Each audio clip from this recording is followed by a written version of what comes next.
E agora eu vou ler em comparação um trecho do grande Tolstói e também do mesmo livro que o Marcos Amaro leu no seu canal.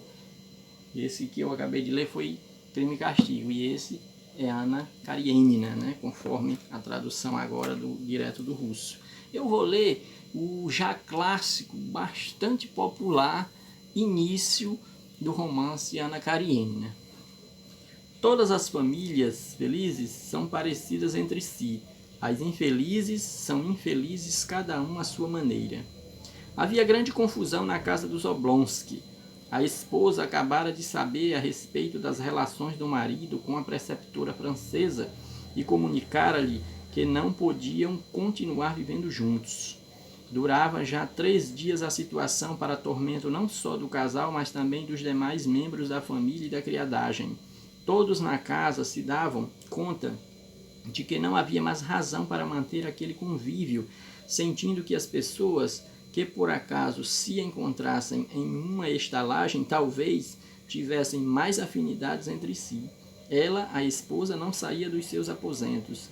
Há 3 dias que o marido não parava em casa. As crianças corriam de um lado para o outro como que perdidas. A preceptora inglesa indispusera-se com a governanta e escrevera a uma amiga pedindo que lhe arranjasse outra colocação. Na véspera, o cozinheiro abandonara a casa à hora do jantar. O cocheiro e a copeira tinham pedido que eles fizessem as contas. Muito bem. Agora fazendo também um gancho com o que Marcos Amaro fala no seu canal, o estilo, de fato, de Tolstói é o de transmitir a atmosfera em que os fatos estão ocorrendo. Então ele transmite de uma maneira muito direta. O narrador, ele traz o leitor para que ele veja aquela situação, diferentemente do estilo dostoiévskiano, que ele procura lançar luz, procura mostrar para o leitor o tormento das consciências de suas personagens. Por isso, como o Marcos fala no seu vídeo, o estilo de Dostoiévski é tão conectivo com o leitor. A gente tem a impressão de que nós pensamos como aquelas personagens, de que nós sofremos como ela, de que nós reagimos como ela.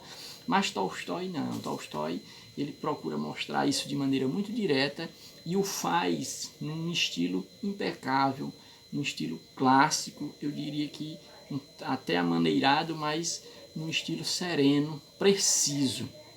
Enfim, o que é que eu quero concluir com este vídeo?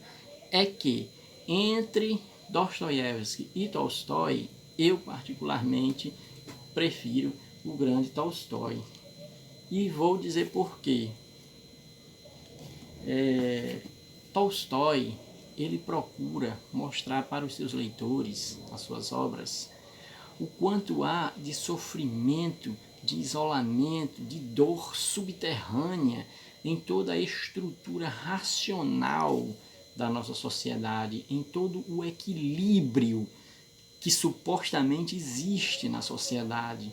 Então, no romance Anna Karenina, nós vemos uma família de um servidor público respeitado da época do Império Russo, em que ele tinha um caso com a governanta.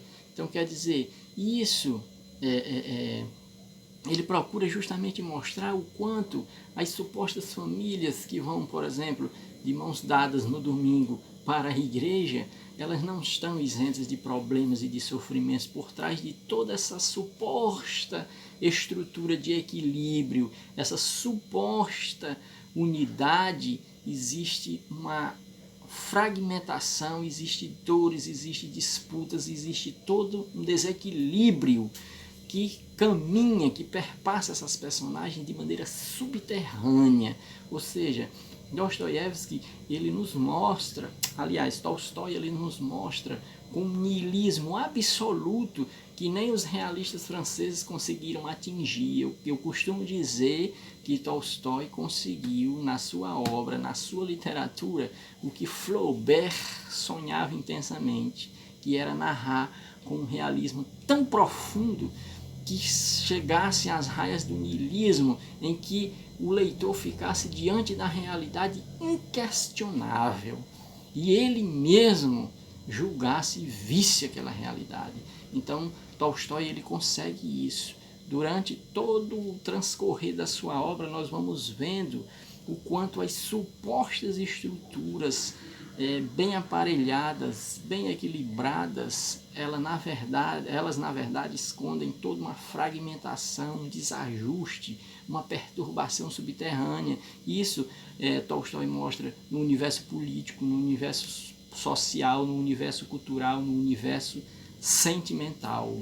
Por isso, para mim, entre Dostoiévski, que é um escritor extraordinário, muito embora as obras de Dostoiévski elas pequem por defeitos de estrutura. As obras de Dostoiévski elas têm graves defeitos de estrutura. O que é que eu digo defeitos de estrutura?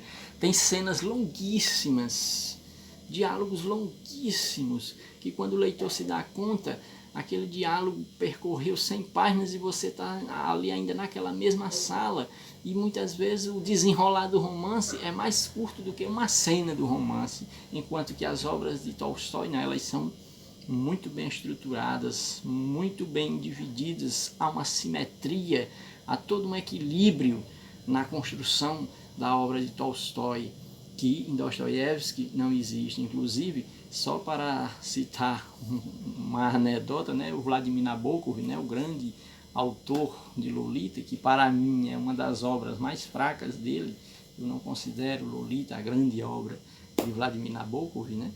E ele, nas suas aulas de literatura, há um trecho em que ele diz assim: vamos falar sobre a literatura russa, vamos recebê-los numa sala, né?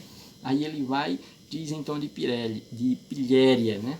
Podem entrar Tolstói, podem entrar Ivan Turgenev, e Dostoiévski que fique lá na sala de espera até quando eu puder atendê-lo. Então, quer dizer, ele também via que Dostoiévski tinha esses problemas de estrutura, o que não faz com que ele deixe de ser um gênio. Dostoiévski é um dos escritores geniais da literatura universal, isso é indiscutível. Para mim, Os Irmãos Karamazov são uma das obras mais fundamentais de toda a literatura universal. Muito bem, pessoal, era isso que eu queria transmitir para vocês. Eu espero que eu tenha conseguido elucidar o porquê de, para mim, Tolstói me agradar mais do que Dostoiévski, sem desmerecer a condição de Dostoiévski, e quero lançar para vocês o desafio. Vocês que leram Tolstói e Dostoiévski, vocês preferem quem? Coloquem lá nos comentários as razões por que vocês preferem Dostoiévski ou Tolstói. Então é isso, e até a próxima.